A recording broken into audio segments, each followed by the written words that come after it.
ఎగ్జామ్కి వెళ్తున్నాడా, దా నూనె రా, సిలువ వేసి ప్రార్థన చేయి. పోనానా భయపడకురా, ధైర్యంగా రాయిపో. ఇంటర్వ్యూకి వెళ్తున్నాడా, దా నూనె రాయి, ప్రార్థన చేయి. జస్ట్ అంత నూనె తీసుకొని తల మీద పెట్టు.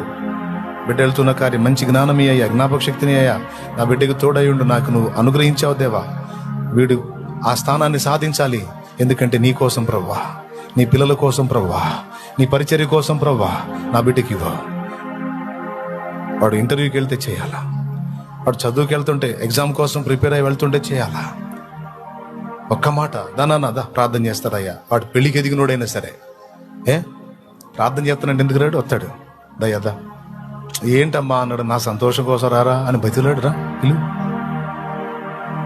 ముందు నుంచే వాడిని భక్తిలో పెంచామనుకోడు. అన్నాడు ఇక ఏందమ్మా అన్నాడు, నూనె తీసురా అంటే వాడే వాడే వస్తాడు. అసలు అవసరం అయితే, అమ్మా నేను వెళ్తున్నాను, ఇంటర్వ్యూకి వెళ్తున్నాను, ప్రార్థన చేయమ్మా అని వాడే తెస్తాడు నూనె.